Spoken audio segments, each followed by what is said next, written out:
Z Prahy, to vám bylo drahý.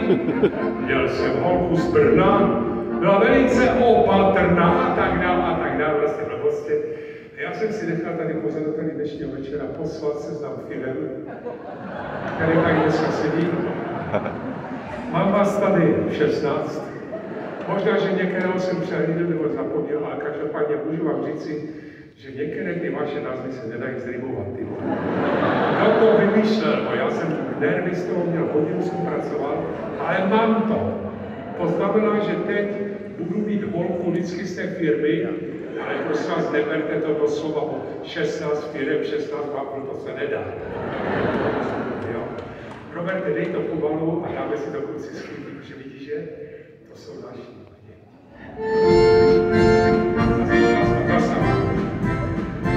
Poprosím, opravdu tohleto si netočte. Já bych chtěl, aby vám to padalo rovnou do srdce, než to potom budeme posílat někam po Facebooku do světa. Jenom vám speciálně pro tento den. Děkuji moc.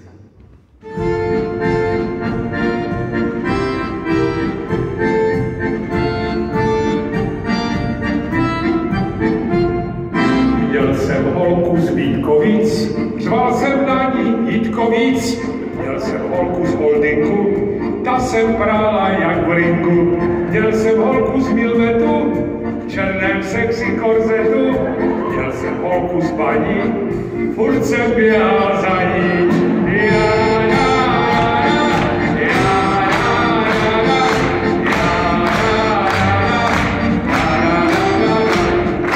Měl jsem holku z Hyundai Motor Czech, byla měkká jako dechmech. Měl jsem holku z Inoči, ve vlaku z Gdyně do Lodži. Měl jsem holku z Prazdroje, s tou i v zimě jaro je. Měl jsem holku z Radekastu, to vám bylo doma chlastu.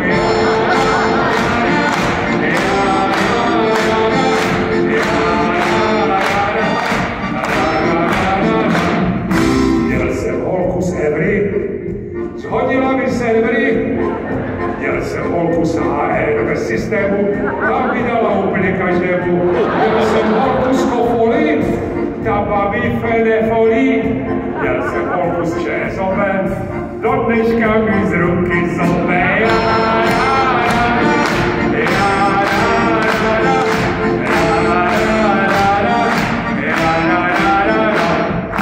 Měl jsem holku z Center Group, brojní jsem byl velký hňub. Měl jsem holku z Vagonky, natrhl jsem mi silonky.